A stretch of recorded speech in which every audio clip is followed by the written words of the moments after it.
Ladies and gentlemen, boys and girls, children of all ages, we just had an amazing video. We took a time flashback through all the systems from the 80s to the 90s. Not all of them, but most. The gigantic one, the big four. So we did Nintendo 1985, we did Super Nintendo 1990/89, we did the Sega Genesis in the early 90s, and then we did the PlayStation in the late 90s. All mini versions of those consoles, complete with games. We did some gameplay, and we just had a ball. But we cannot forget my little bonus segment, because while I was playing those games, I do have other ones in stock.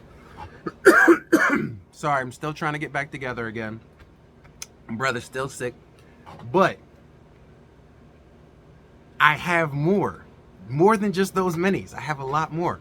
So I wanted to give you a little bonus video on two of my favorites. Now, when I was a child, I would say about maybe 9 or 10, I had my cousin, my late cousin Will.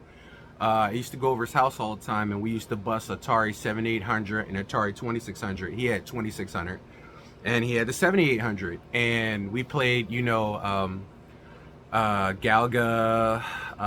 the basketball with the square people with the L feet, Atari boxing, pole position. There were just so many games we played on there, and I had no idea, because up until that time, Nintendo hadn't quite dropped yet, so there wasn't nothing to compare it to. I mean, you had ColecoVision, Commodore 64, and things like that, but it really brings back fond memories of playing Atari with my cousin and going over his house. And then, of course, when he got tired of his Atari, he gave me his Atari. Like, I'm a collector, bro. So I collected his Atari 7800. I wish I would have kept it. I'm so sad that a lot of things that I lost over the years growing up, I didn't hold on to. I wish I would have held on to. But in the time of collecting, they make these older systems extremely expensive and almost impossible to get a hold of. But there are alternatives that are, they're not 100% on point, but they're enough to get that gaming fix in and enough to make the memories whole again. So I had the Atari Mini. That's right, the Atari 7800 Mini, complete with the little mini controller with the roll little ball and the move, with the power stick. You see that right there, completely with these little joints here. And that's the Atari 7800 Mini. When I play it, it brings back memories of playing with my cousin.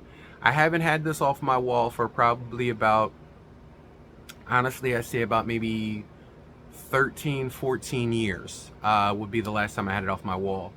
The Nintendo wall, it's on there because, like I said, that's part of my normal feelings. Now, I do have a 7800, and I do have a regular 7800 controller, so I do have them as well. So, but I like these mini ones because they hook up directly to the TV. They're very quick, they're very easy to use. The emulation sometimes may not be on point, but if you're doing it just to get a classic feel and the joy of the game, then it's worth it. So this is the bonus segment that I wanted to do, the Atari flashback. This is the 7800 flashback, but I also have with me the Atari 2600 flashback. That's right, ladies and gentlemen. I have the Atari 2600 flashback. Now, I also have the original 2600 controller, and I have the original 7800 controllers. Like I said, I can play all of these on the original systems or even on PC. I just like the aesthetic, pleasing feeling of busting these old school looking things, even mini versions, on my new TV. And I don't know if a lot of you guys know, but I have like a 65-inch Switch TV. Like, I have a 65-inch Switch. I have a gigantic ass Switch. But on the same token, let me see if I can check this around for you guys. Pop this in here. Alright, so, alright, let me see if I can do an extreme close-up so you can see it up there on the wall. So that is that Atari flashback right there. That's the one I have. And I have the controllers and the original ones right here on the wall over there. I don't know if you guys, can you see that? Yeah, you can. There you go. I have the original ones right there on my wall. So, like I said, I have many ways to play my old school games. because, like I said, I'm nostalgic. I'm the game ninja. If everything gaming, I'm the game ninja. It implies it in the name. There you go. But like I said, I wanted to give you a bonus segment because I didn't include these two in my flashback video I did, my Mini Monday flashback. But going forward, Mini Monday flashbacks will be having old school flashbacks, including my minis. That's why it's Mini Monday flashback. Get it? Really simple. Don't need to lead to horse to water to make it drink. There's the lake. There's the horse. Drink. So, the 2600 and the 7800. Now, the 2600, I played with him a bunch of times when he was out in Stockton Station. A lot of you people probably know that area in Camden. Then he lived out in Pollock, which is where he upgraded to the 7800. Life was like everybody else's. It was rough. It was a struggle. So every once in a while, it was nice to have something to pull you out of that struggle and that hustle, even if it was for 5 or 10 minutes. And going over his house to, to be around him actually helped me out, as well as helping him out in his life situation at that time. I do miss him dearly. He passed away a few years ago. Life can be really hard. But we all got real stories, and we all have real loss, and we all deal with real pain, which is why gaming to me is such a healthier outlet than drugs and alcohol. You can smoke and get as high as you want to. You can drink and get as drunk as you want to. When you come back, you don't have any memory of what you did. It's gone. There's nothing you take with you. So it's a momentary break from the monotony, but when you come back, there's no memory, there's no gift, there's nothing to keep with you. All you remember is that you were messed up. When it comes to gaming, even when you go back to that maybe a dead-end job, even when you go back to that horrible thing that you have to go through, last night you saved the world. Last night you were an alien on a foreign planet. Last night you know what I'm saying, you scored the touchdown to win the game. You were in World War II. You brought home the war. Gaming has the ability to take you places you only dreamed of without even leaving the comforts of your house. And sometimes people misinterpret the point of gaming in a world where we're literally dredged by finances, money, violence, real world events.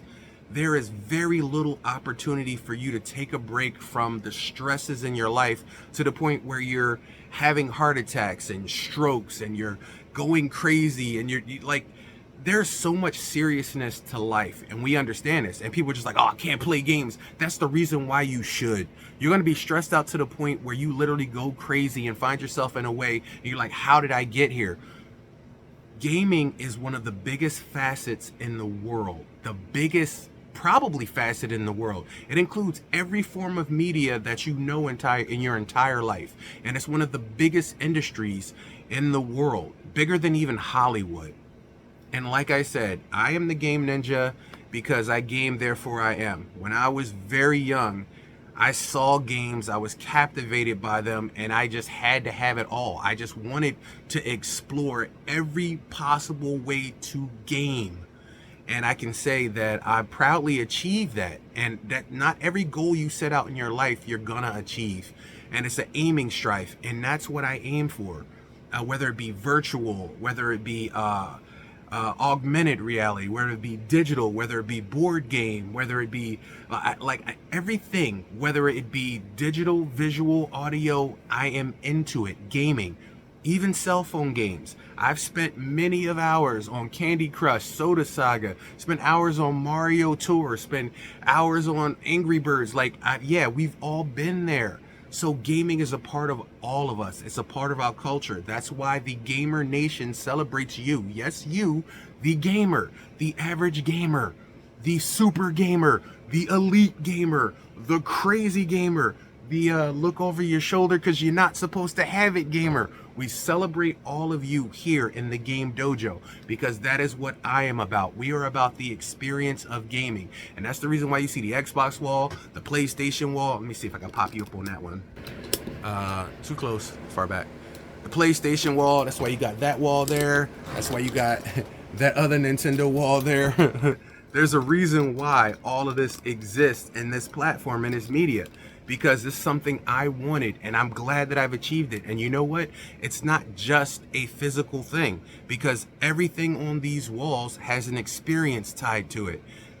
The Atari flashback, the 2600 and the 7800, I just explained to you where those flashbacks came from.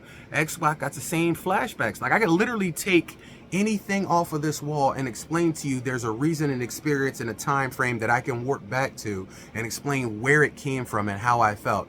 Xbox, the first time I ever played Xbox my entire life was with my brother, my older brother. He had it, I think he had it down at the fire station, and him and his boys was playing Halo, and they found it fun to clap me up and destroy me in Halo and murk me. Hey, it's okay. That was your thing. Y'all did that. Y'all got that off. I dare you to try it today. Ain't gonna happen. A little bit more experienced than I was back then, but it's all good.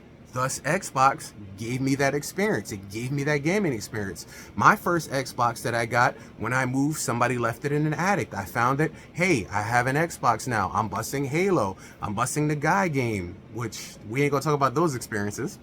But the Guy game, great game. Never recreated again, but great game at the time. PSP, PlayStation Portable, the Game Boy Advance, the Game Boy SP, Sega Game Gear, Atari Lynx, Atari Jaguar, the Panasonic 3DO Reel, what is that? TurboGrafx 16, the Nintendo, the Super Nintendo, the NES, the Nintendo 64, the PlayStation 1, 2, 3, 4, 5, the Xbox 360, the Xbox One, the Xbox S, the Xbox Series X, the Xbox Series S. We have come a very long way when it comes to the realm of gaming, and each one of those gaming moments in itself is an experience, and that's what we are about. So going forward, if you guys want to know about anything on these walls and you comment it and let me know, I will take you down an experience.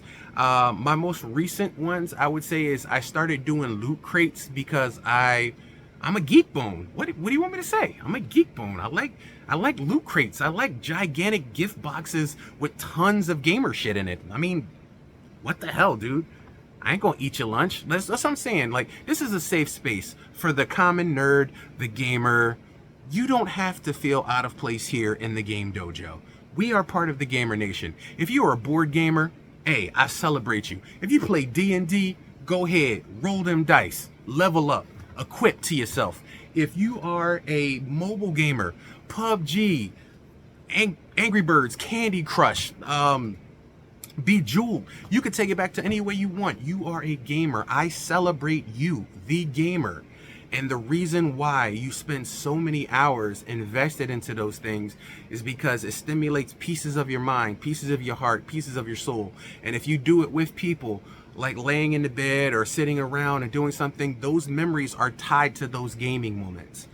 Thus, this beautiful thing that you see around you, my Game Dojo, each piece tells a story, and each piece has a story.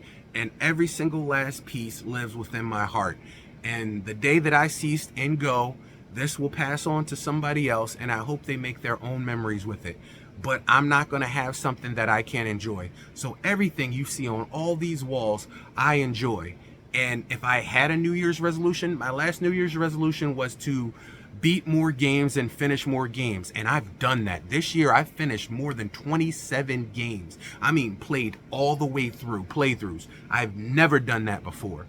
If I am gifted and blessed another year of life, if I'm gifted and blessed the next few weeks to celebrate the new year, my New Year's resolution for this year is to literally pay attention to every single last thing in this Game Dojo, because each piece has a story that needs to be represented and it needs to be told. And this is my digital legacy to you guys.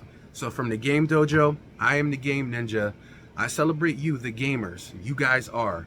You make this world worth living. You find joy even in the joyless moments that this world chooses to give you.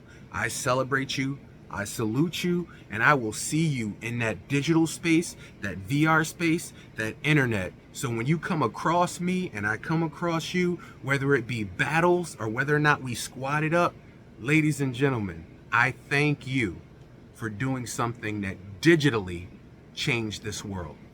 From the Game Dojo, I'm the Game Ninja. Thank you for joining me for this bonus segment. I'll check you guys out later. Keep gaming. Game hard, game on. Do something that computes. Don't ever listen to anybody. Oh, we need to unplug. We need to stop unplugging. The time is over, ladies and gentlemen. We are digital. The world is digital. And it may fall someday. That's why some of these are analog. But they still digital. Round and round we go. And here we are back again. Just game. Take 5 minutes. Take 10 minutes. Whip out that cell phone. Download Brick Breaker. Pipes. Blocks. Knots. Download something. Just chill. Chill. Bust a game. Take 5 minutes. It'll take years off your life. And off your stress. I'll check you guys out later. From the Game Dojo, I'm the Game Ninja. Keep gaming.